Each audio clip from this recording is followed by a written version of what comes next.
Welcome, Sports World. I'm Clifford Davis, reporting from my home with Zoom. Today we have with us Charles Chuck LaMendola, TCU professor and TCU baseball play-by-play announcer. Welcome, Chuck. How are you doing today? Good, Cliff. Thanks. Thanks for having me. Thanks for coming out. I got some questions for you, so let's get into it. Sure. 30th, the NCAA decided to give an additional year to spring sports. How do you think this is going to play out for teams and also the individual players? Well, I think, first of all, I think it was the right thing to do. I mean, you ended spring sports players' season 2 weeks into it. You know, baseball only played a handful of games. Other sports that play in the spring, like track and whatnot, also got cut. So I think it was the right thing for them to do.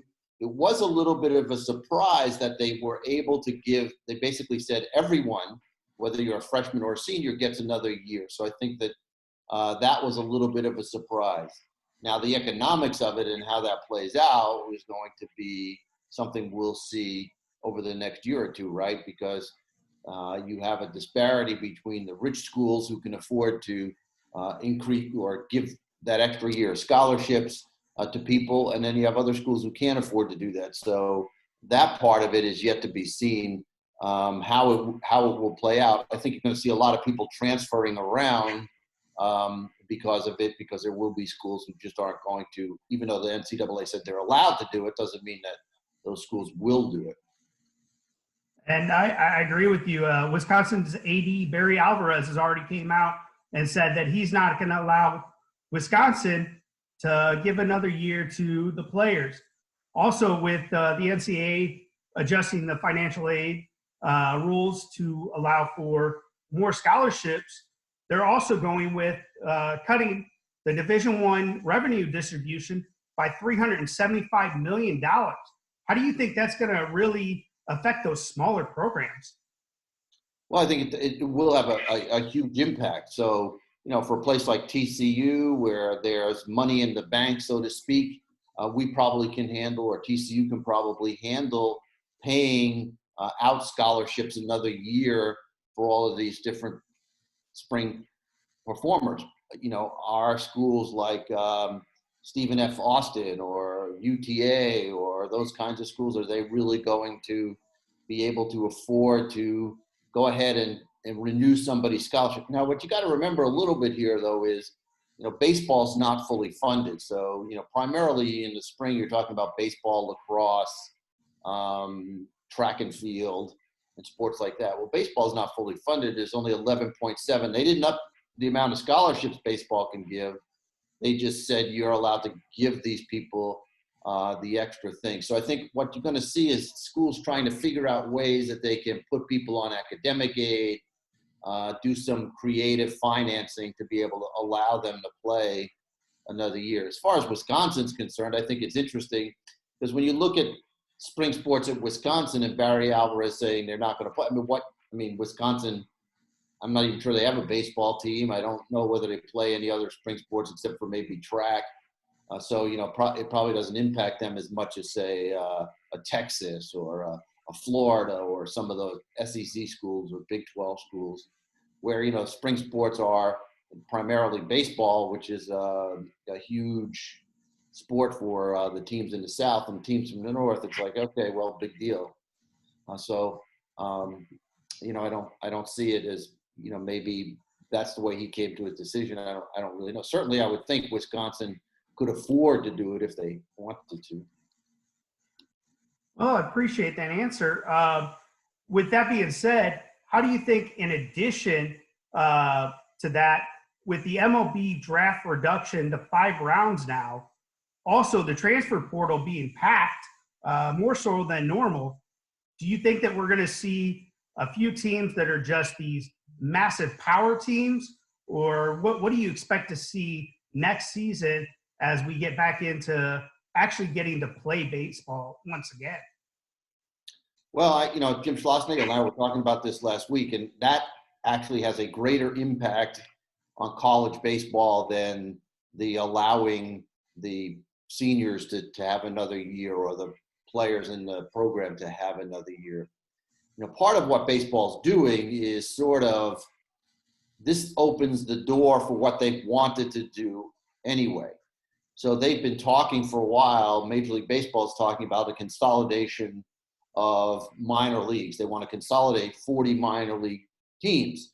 So they want to get rid of all these little minor league teams, which are very costly towards Major League Baseball.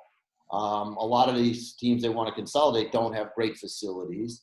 It's a difficult thing for Major League Baseball, because one of the things that college baseball holds against the major leagues when they're recruiting kids out of high school is, hey, you can come to TCU and have a great indoor facility, play in a packed stadium. It's a beautiful, great locker room, or you can go to, some small podunk town and play in a crappy facility with no indoor.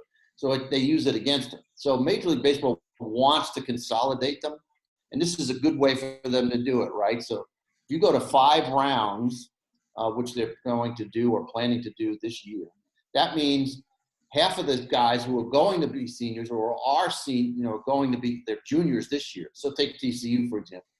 There's guys on the TCU team who were in their junior year who TCU thinks or thought was going to get drafted and leave. Well, now they're probably not, because they're not going to get selected in the first 5 rounds. They're not that caliber of player. And all the rounds or all of the free agents are limited to a $20,000 signing bonus. So now you got guys who might have been drafted in the 10th round, 7th round, 6th round, gotten a couple of $100,000, and then signed and left. They're not going to leave now, so they're going to come back. So now you have, so you have all these juniors all around the country who were going to leave. They're not, so they're going to stay here. So now you have like guys in our senior class at TCU, Dalton, guys like Halen Green. He's going to want to play. Chuck King, he's going to want to play. He isn't going to sign. So all those guys are going to come back. Then the next guys down, one line down from that, the juniors who are going to sign, they're not going to sign. They're going to come back. So now you're pushing. So to answer your question, what's going to happen to college baseball is the talent level in college baseball is going to exponentially rise. It's going to be unbelievable how good college baseball is going to be over the next few years. And that's really ultimately what MLB wants. MLB wants college baseball to be like college football. They want to consolidate the minor leagues, and then they want college baseball to take up the slack and essentially be the feeder for MLB. So kids will come, more likely to come out of high school, get good coaching, stay for three years, and then finally move on to a consolidated minor league system where they can move through, single A, double A, triple A, and then the majors very, very quickly. And that takes obviously an income burden off of Major League Baseball, because they don't have to fund 300 minor league teams. And then it helps college baseball because you have all these really good players who are going to come to school now. And it'll push it down, right? So those guys who were going to go to TCU coming out of high school, some of them aren't going to come to TCU because they're never going to play. So they're going to be pushed down to UTA. And then the guys who are at UTA are going to be pushed down to the lower level Division I schools. And then some of those guys are going to go to JUCO route. So all throughout college baseball, the talent level is going to really, really rise. Well, that's some great insight, Chuck. We really appreciate your time. Sports World, thank you for tuning in. Make sure you tune in next week where we'll have Eric Cooper here to talk about the Mongrel Derby in Mongolia. Thank you for tuning in. Have a great one.